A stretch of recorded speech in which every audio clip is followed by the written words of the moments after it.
골로새서 3장 15절 그리스도의 평강이 너희 마음을 주장하게 하라.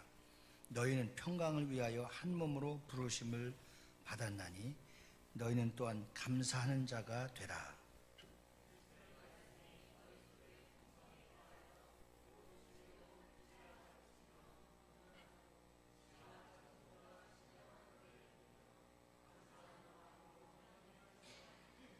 같죠? 또 무엇을 하든지 말에나 이래나 다 주 예수의 이름으로 하고. 아멘. 오늘 본문 말씀을 통해서 감사인데 감사의 대합창이라고 하는 제목을 갖고 함께 은혜를 나누고자 합니다. 저희 교회가 11월 마지막 주일에 추수감사들을 드리는 이유는 제가 미국에 처음 갔을 때 추수감사절 주간에 갔던 적이 있었습니다. 우리 한국은 11월 셋째 주에 드리고 기독교 한국 장로회는 추석 때 드리고 또 이것이 성경적으로 딱 정해져 있지는 않지만 우리는 11월 마지막 주에 드리는 이유는 제가 미국에 가서 한 주간 그때가 휴가입니다. 휴가를 즐기면서 하나님의 은혜를 감사하고 아주 풍성하게 미국의 온 거리들마다 하나님의 감사 축제를 하는 모습을 보고 감동을 받았기 때문입니다. 오늘 우리는 신앙생활하면서 진정한 감사가 무엇이며 또 감사를 어떻게 해야 되며 또 그 감사를 통해서 하나님 앞에 얻어지고 있는 하나님의 은혜가 무엇이며 또 우리는 그 감사를 통한 또 하나님의 축복이 우리에게 주시는 영적 교훈이 무엇인가를 함께 나누면서 어떻게 무엇을 감사해서 우리의 인생에 가장 귀중한 하나님의 은혜와 사랑과 축복을 감사할 수 있는지 그 척도와 그 측량 못할 하나님의 은혜를 함께 나누면서 우리 평생에 입만 열면 눈을 뜨면 감사하며 감사의 깊이와 감사의 수준이 높아짐으로써 축복의 통로가 하나님 앞에서 마음껏 누려줄 수 있는 은혜가 있기를 예수님으로 축원합니다. 오늘 골로새서 3장 15절 말씀을 통해서 무엇을 감사하여야 하는 겁니다. 오늘 그리스도의 평강이 너희 마음을 주장하게 하라. 우리의 마음을 주장하게 되면 하나님 주인 되셔서 우리의 표현과 우리의 생각과 우리의 말 언행심사가 다 그리스도의 마음과 생각으로 지배를 받고 초기에 말씀드렸던 것처럼 우리의 입술만 열고 자나 깨나 어떤 상황 속에서도 그리스도의 마음의 생각을 지배받은 자들은 감사할 수 있어야 되는 겁니다. 먼저 그리스도의 평강을 위하여 한 몸으로 부르심을 얻었음을 감사하는 것이며 또 더 큰 의미로 보면은 가장 감사해야 될 첫 번째 관문이 구원의 은혜에 감사할 수 있는 자가 되기를 주님의 이름으로 축원합니다.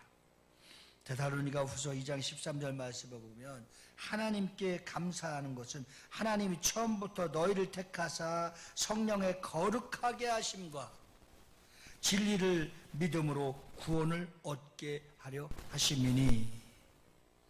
특히 그리스도의 평강이 우리의 마음과 생각을 주장하게 하였습니다. 주장한다는 말씀은 그리스도의 평강이 나를 주장하여서 다스리게 하라는 뜻입니다.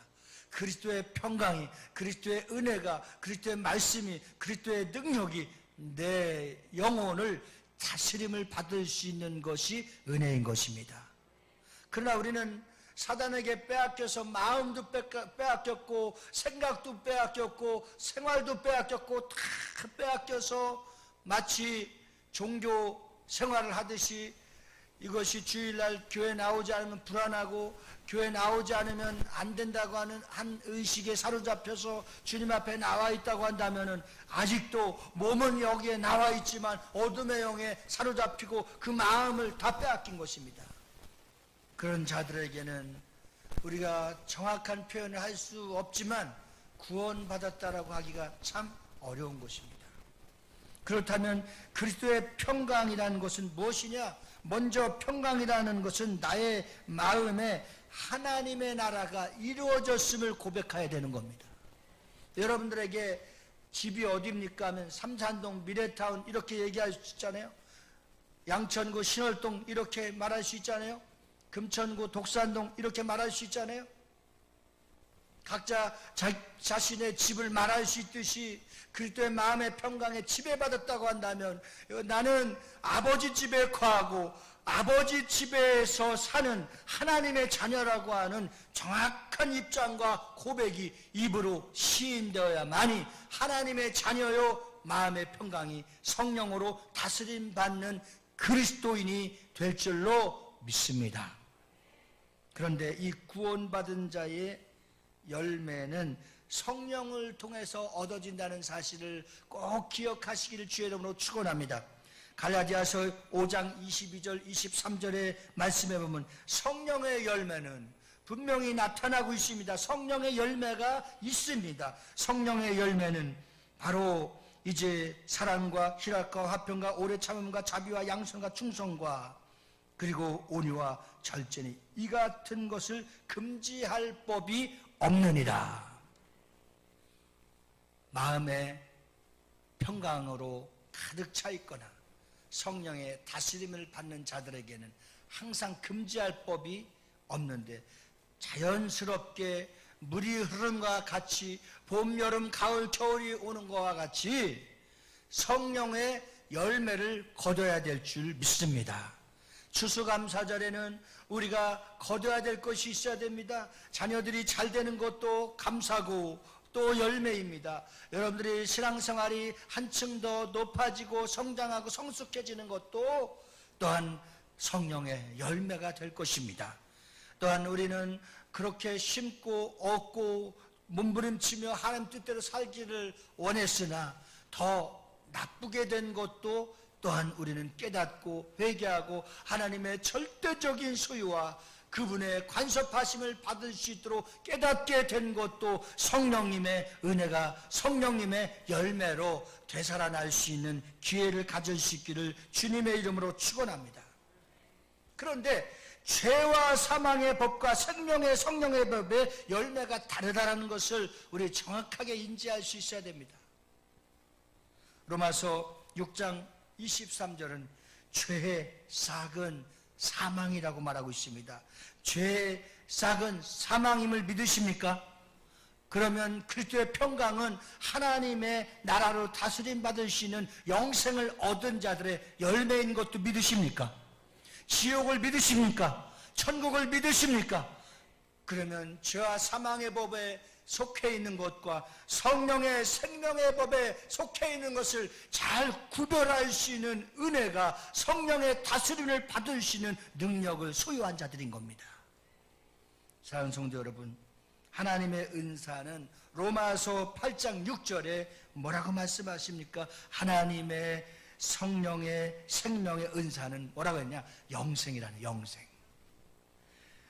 육신의 생각은 사망이요 영의 생각은 생명과 평안이니라. 죄 사망의 열매는 사망이지만 생명의 성령의 법은 생명과 평안이라고 그랬습니다. 그러므로 구원을 받았다고 하는 증거는 내 마음에 평안이 있어야 되고 내 마음에 항상 기쁨이 넘쳐야 될 줄 믿습니다. 그래서 여러분 집에 가면 뭔가 좋은 것이 있고 볼 것이 있고 먹을 것이 있고 누릴 것이 있으면 막 집을 들어가고 싶어하고 내 육신의 안식을 장막에서 누릴 수 있도록 빨리 들어가길 원합니다. 그러나 집구석이라고 할까요? 있는 것도 없고 쓸 것도 없고 누릴 것도 없고 아무것도 없고 맨날 밀려있는 것만 있는데 월세만 밀려있으면 들어가고 싶어요? 마찬가지입니다. 죄와 사망의 법에서 우리는 어둠의 영과 싸워서 실패할 때마다 슬픔이 찾아오고 근심이 찾아오고 고통이 찾아오고 나를 힘들게 하고 나를 무너뜨리고 나를 정말 이 밑바닥으로 완전히 깔아뭉개 저 구덩이에 빠지게 되는 겁니다. 그러나 성령의 생명의 법은 어둠의 영을 이길 수 있는 능력을 주시고 예수 이름의 권세를 주셔서 사망의 법을 이길 수 있는 능력을 주신 겁니다. 성령의 열매가 끊임없이 열릴 수 있도록 금지할 법이 없다고 했으니 우리는 그 나무에 붙어있기만 하면, 그 나무에서 자라기만 하면 그 나무에서 열매를 맺게 될 줄로 믿습니다. 그래서 주 안에 있는 자들은 항상 평안과 기쁨과 생명이 충만하게 되는 줄 믿으시기 바랍니다. 반면에 헬라의 원어를 보면은 이 예수의 한 몸에서 부르심을 받았다는 것은 골로새서 3장 15절에 보면 너희도 화평에 이르도록 한 몸 안에서 부르심을 받았으니 감사하는 자가 되라. 이 원문의 뜻이 오히려 더 깊이가 있습니다. 예수님을 한 몸이라고 표현하는 것은 우리의 구원의 주제가 절대적으로 오직 예수님 한 분으로만 만족할 수 있고 살아갈 수 있다고 하는 사실을 분명히 우리에게 말씀해 주시면서 에베소 2장 1절로 5절에 보면은 허물과 죄로 죽었던 우리를, 허물로 죽은 우리를 예수 안에서 살려주셨다고 하는 겁니다. 그래서 이것을 뭐라고 하냐? 은혜로 구원을 받았다는 겁니다. 우리가 어떻게 은혜를 받았습니까? 값없이 은혜로 구원을 받은 겁니다. 믿으십니까? 정말 믿으십니까? 은혜로 구원받으신 분은 아멘 하십시다. 은혜로 구원받은 사람은 아멘 합시다. 주 안에서 평안과 기쁨이 넘치도록 성령 안에서 죄와 사망의 법을 이길 수 있는 능력이 예수 안에 있음을 공포하면 아멘 하십시다. 할렐루야. 에베소 2장 8절 말씀은 우리가 정말 잘 기억하며 하나님의 은혜를 되새김할 수 있어야 됩니다. 너희가 그 은혜를 인하여 믿음으로 말미암아 구원을 얻었나니 이것이 너희에게서 난 것이 아니요 하나님의 선물이라. 구원을 어떻게 받았습니까? 우리가 선물로 받았어요.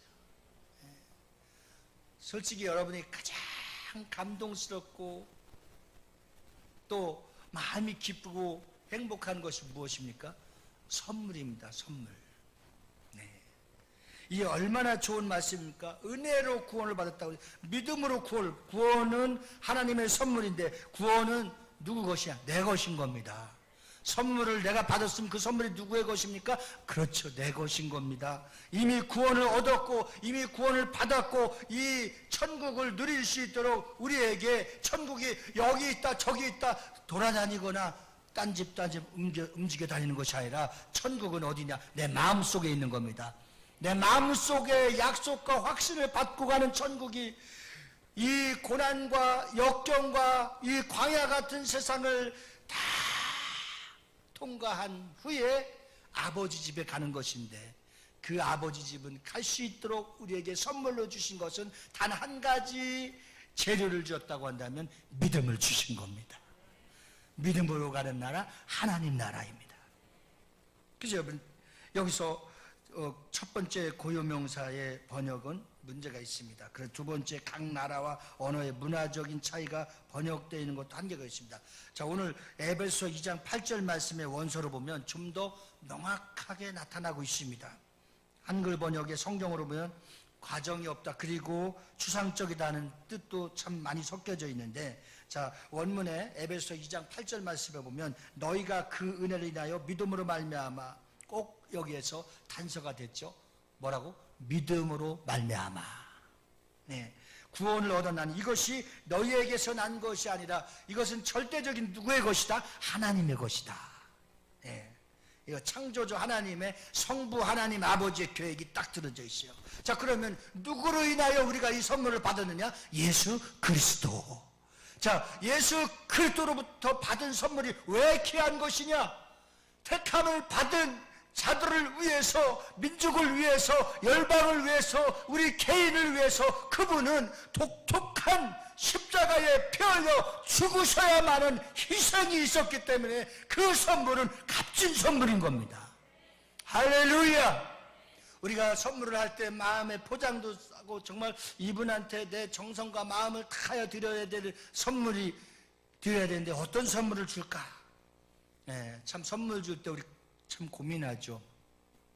가치를 생각하고 이것을 받았을 때 혹시 너무 좀 약하다 뭐 여러 가지 이런 생각도 할 수가 있고, 그러니까 참 선물을 하는 사람 고민이 있는 거예요. 다 타락해서 심판받아야 마땅할 영혼들을 위해서 짐승의 피도 염소의 피도 소나 양의 피도 안 되는데 이것을 완벽하게 단번에 해결할 수 있는 방법이 있는데 그것은 하나님 아버지께서 구원시키기로 한 작정한 영혼들을 어떻게 살려낼까? 말씀이 육신이 되어 이 땅에 십자가를 져야만 했던 겁니다.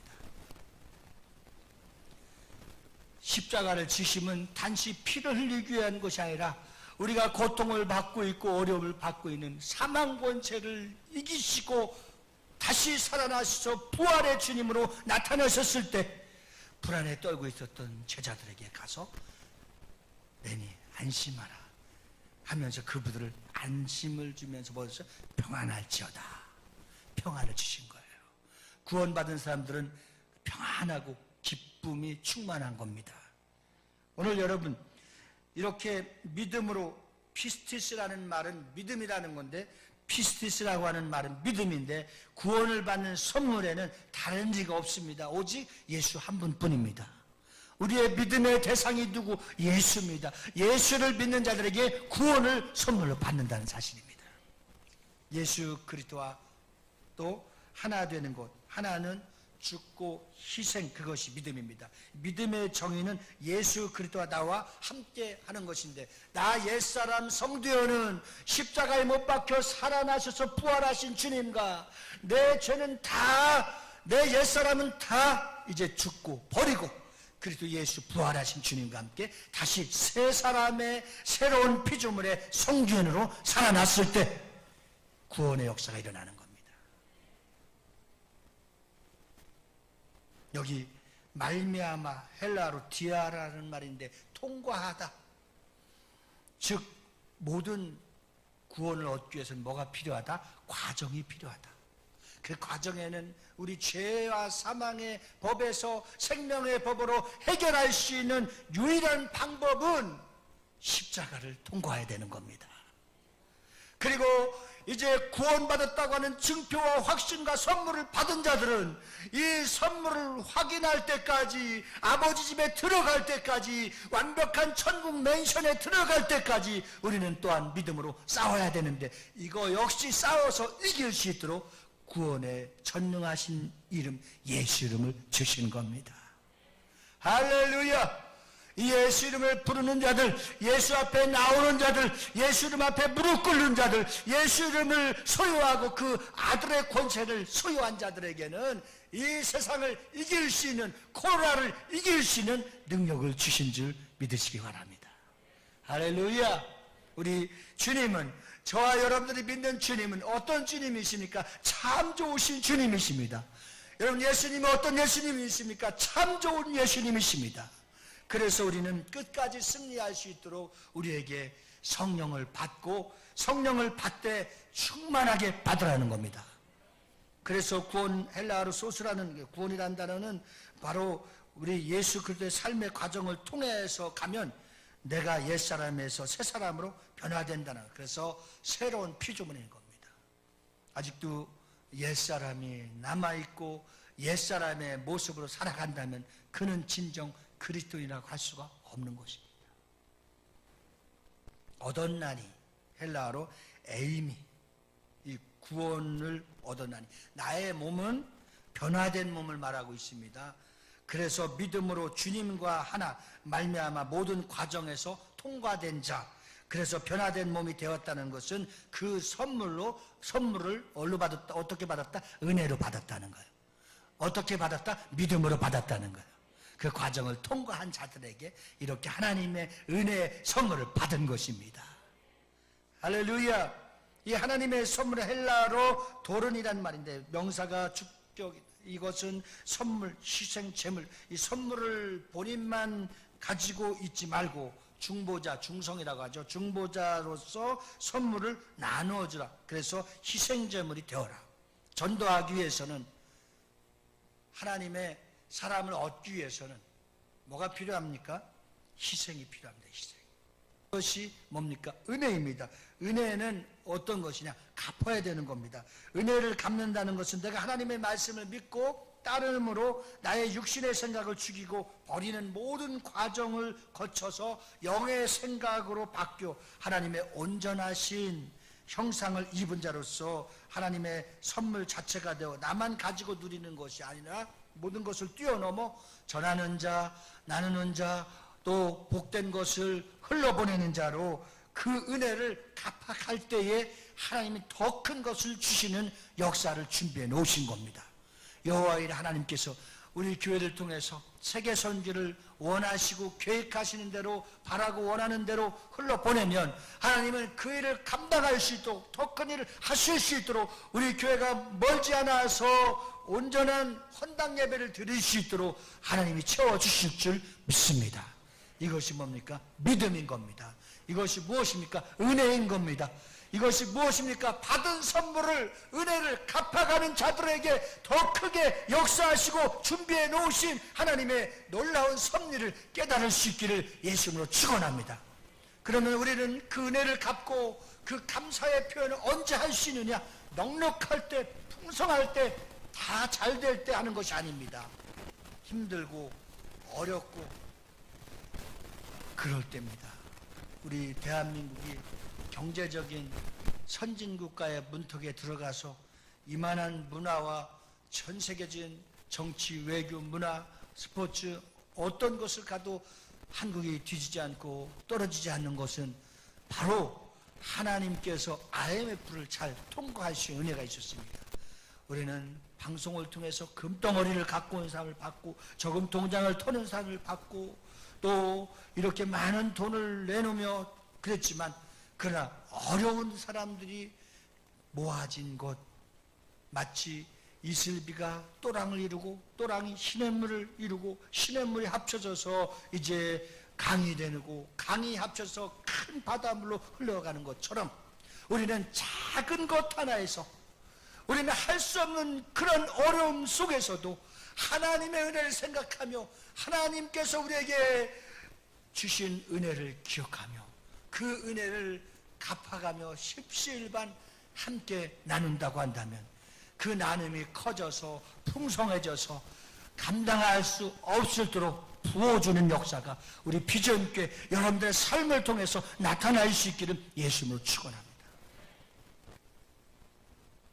할렐루야. 제가 받은 은혜를 감사해서 얼마 전에 지난 추석 때 참으로 내가 목회하면서 최고로 어려운 상황이 왔었어요. 한치 앞을 바라볼 수 없는 경제적인 위기에 담임 목사에게 찾아왔어요.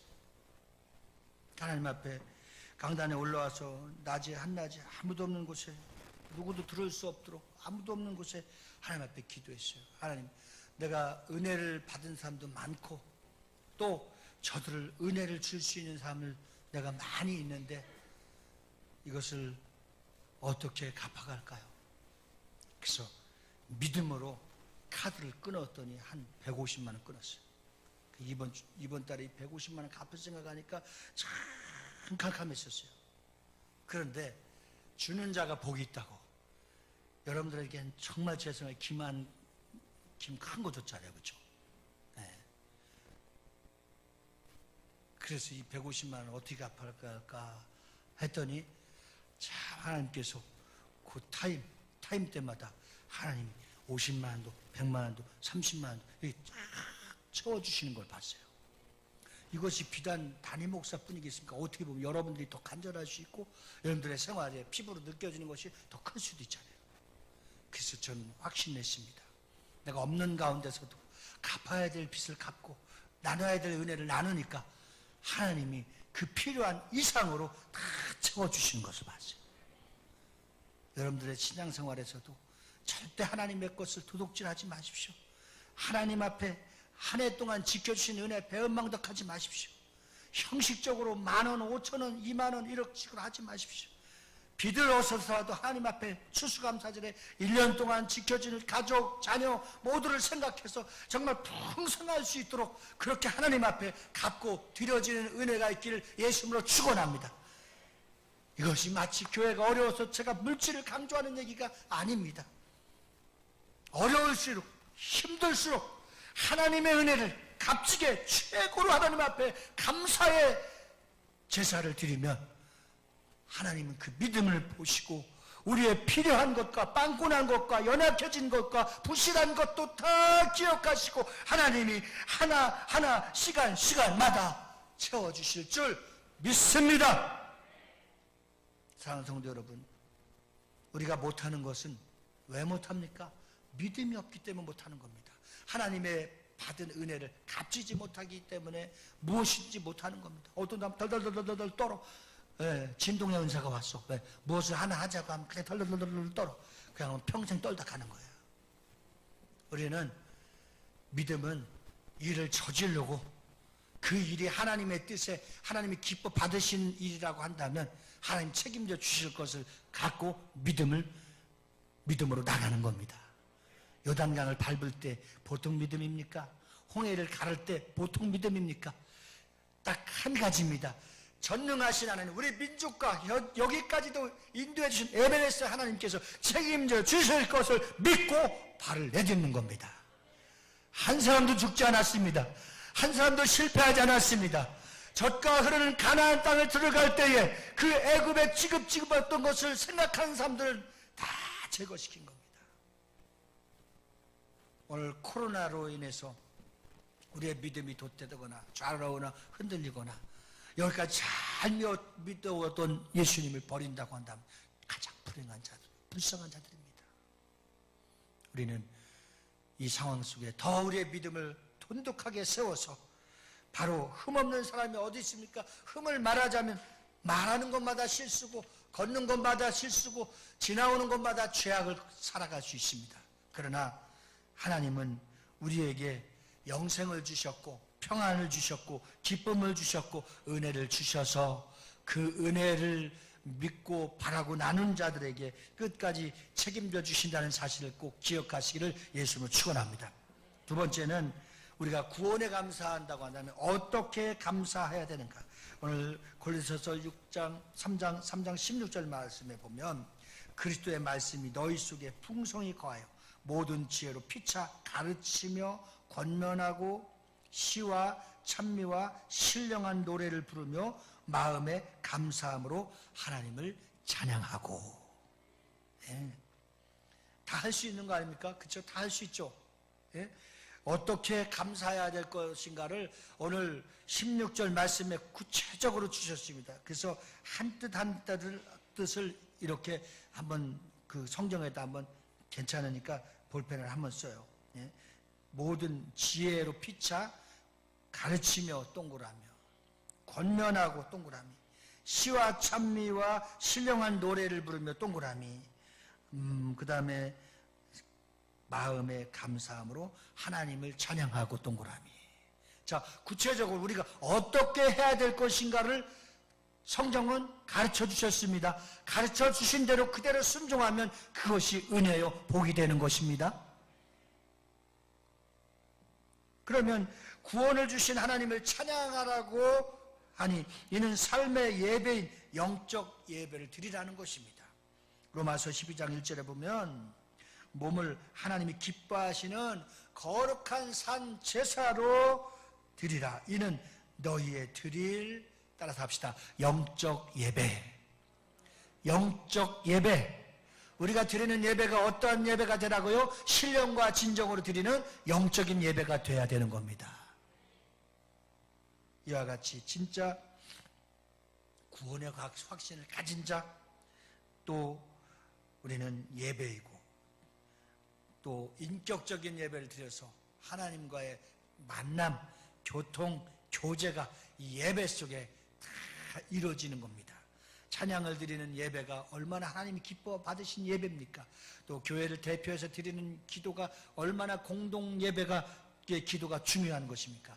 찬양대로 성가대로 세워서 레위자슨과 같이 구별된 자를 통해서 찬양을 받으시는 예배가 또한 얼마나 귀중한 예배입니까?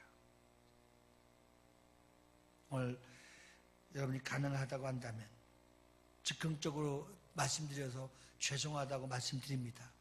우리 성가대가 1년 동안 지켜주시는 애 감사해요. 오늘 예배 후에 연습을 해서 거리두기를 충분히 해서 추수감사절 주일 낮 예배 찬양으로 하나님 앞에 예배 드리기를 원합니다. 그렇게 한다면 하나님이 참으로 기뻐하게 될 줄 믿습니다. 왜냐하면 추수감사절에 온전한 예배, 다 준비된 예배. 그래서 마지막 세 번째는 우리가 어떻게 예배하라고 했냐? 예물로 예배라고 했어요. 누가복음 5장 14절에 보면 제사장에게 내 몸을 보이고 또 내 깨끗게 됨을 인하여 예물을 드려 저희에게 증거하라. 내가 구원받았다는 것, 내가 병이 고쳤다는 것, 내가 하나님의 축복을 받았다는 것, 내가 하나님의 은혜로 살아났다는 것을 어떻게 하라고 그랬어요? 제사장에게 드리라고 했어요. 하나님 앞에 드리고 예물을 드리고 감사함을 드리고.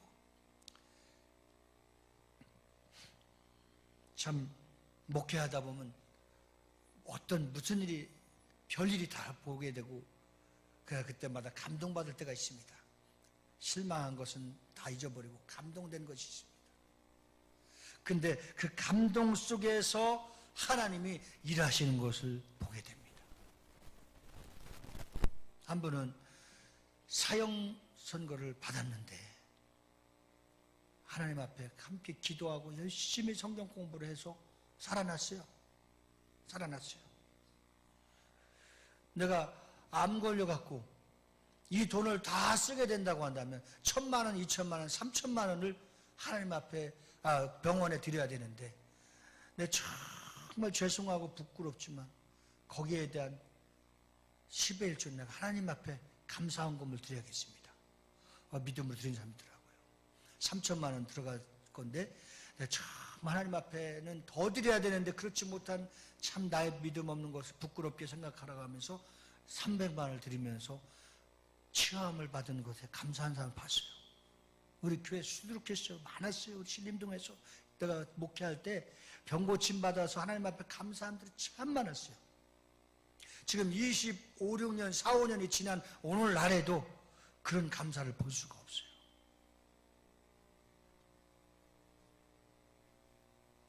결정적인 결정체를 말씀드린다면 그렇게 한 사람들 다 살아나고 지금도 열심히 하나님의 은혜를 누리고 삽니다.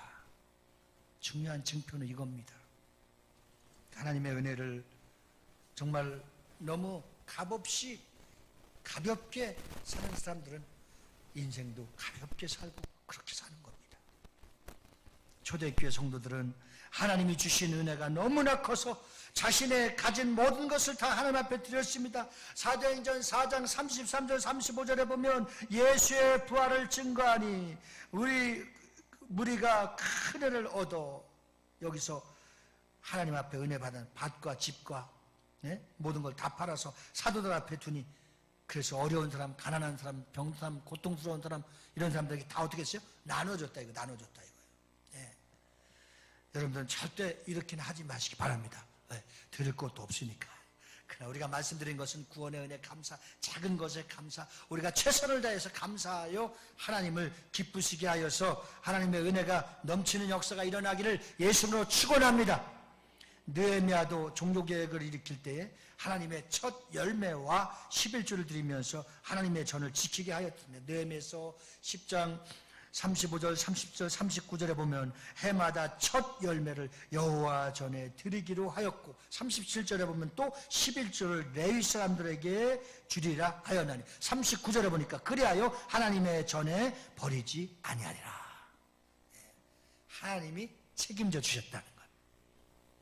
아브라함도 이삭도 야곱도 부엘세베나 모든 베델이나 가는 곳마다 단을 쌓고 시베일주를 드리며 하나님 앞에 감사의 대제사를 드린 줄 믿습니다. 그런 믿음의 자손들이 다 결국은 복을 받고 승리한 줄 믿습니다. 이에 가장 가난한 마게도냐 교회는 여러분 고린도후서 8장 2절 3절에 더 풍성하게 하나님께 드렸다고 합니다. 그 많은 교회들 중에서 마게도냐 교회는 가난한 교회였습니다. 가난한 교회였으나 더 풍성하게 다른 있는 교회들보다 더 드리는 믿음을 보인 겁니다. 그래서 고린도후서 8장 2절 3절에 보면 환난의 많은 시련 가운데서 넘치는 기쁨과 극한 가난이 풍성한 연부를 넘치도록 하게 하였느니라. 3절에 보면 내가 증거하노니 저희가 힘대로 할 뿐 아니라 힘에 지나도록 자원하여. 참 이렇게 성경에 기록된 것을 표현한다면 얼마나 가난하고 힘들지만 자기 힘에 지나도록 자원해서 감사하고 마게도냐 교회에 새 힘을 불어넣는데 전심을 다해서 마음과 힘을 쏟았다는 겁니다. 우리는 성경에서 이것을 어떻게 추수감사절을 구별하기가 참 어렵습니다. 그러나 어떤 분들은 스스로 정해서 1년에 11주에 한 달을 드린 자도 있고 어떤 사람은 소 한 마리를 드리는 사람도 있고 이렇게 예물을 드리는 것은 먼저 자신을 하나님께 드리고 하나님의 뜻을 가면서 살아간다고 하는 하나님의 뜻을 쫓아서 살아간다고 하는 뭡니까? 증거입니다. 증거. 그래서 고린도후서 8장 5절에 보면 먼저 자신을 주께 드리고 또 하나님의 뜻을 쫓아 우리에게 주었도다. 창세기 4장 4절 5절을 보면 아벨은 양의 첫 새끼와 그 기쁨으로 드렸더니 여호와께서 아벨과 그 제물을 연락하셨으나 가인과 그 제물을 연락하지 아니하신지라. 가인이 심히 분하여 안색이 변하여. 여러분 어떤 겁니까? 마음의 중심에 진심으로 정성과 하나님의 기뻐 받을 수 있는 예물과 하나님이 원치 않은 예물을 하나님은 어떻게 해서 거두신다는 겁니다. 사랑하는 성도 여러분, 우리는 지을 수 없는 성경의 불안함과 지을 수 없는 충격과 지을 수 없는 성경의 큰 사건을 기억을 한 번 정도는 1년에 한 번 해야 됩니다. 어떤 사람입니까? 아나니아와 삽비라인 겁니다. 근데 참 제가 사도행전 5장 3절 4절과 또 쭉 그 내용을 자세히 살펴보고 분석해 보니까 여러분 우리가 생각하는 그 아나니아 삽비라가 다른 것을 발견하게 됩니다. 자, 한 소유를 팔아서 하나님 앞에 드리기로 자신이 소원했습니다. 그렇죠? 자신이 소원했어요. 그런데 아나니아 삽비라가 하나도 안 드린 게 아니라 그도 어느 정도인지 결산할 수는 없지만 드렸어요. 드리고 나머지 자기 욕심에 끌려 사단에 꿰어서 이것을 서원을 지키지 않았어요. 그의 죽음의 불행은 충격적이었어요. 성경에서 잘 되는 것만 보는 것이 아니라 잘못된 것도 볼 수 있는 영안이 열려지길 주 여러분으로 축원합니다. 이것이 우리가 잘 살아갈 수 있는 표본이 될 수 있는 거예요. 어느 누가 아나니아 삽비라 같이 살기 원합니까? 그러나 그 내용의 분석을 해보니 그가 일부는 드렸다는 거예요. 하나도 안 드린 게 아니라 드렸다는 거예요. 오늘 마귀는 구원받은 이스라엘 백성들에게 얼마나 하나님 앞에 드리지 못하고 하나님의 구원의 감사를 드리지 못하도록 장애물이 심했습니까? 그러나 마귀의 말을 듣지 않고 하나님의 음성과 하나님의 말씀을 듣고 순종한 백성들만 살아난 줄 믿습니다. 우리도 하나님 말씀을 잘 듣고 하나님의 말씀의 구원의 방법과 감사의 방법을 잘 깨닫게 해주신 말씀을 통해서 살아나고 살리는 그러한 은혜가 우리 마음속에 생활 가운데 삶의 터전 가운데 항상 귀하게 나타날 수 있기를 주님의 이름으로 축원드립니다. 화평방송 구독, 좋아요 부탁드립니다. 감사합니다.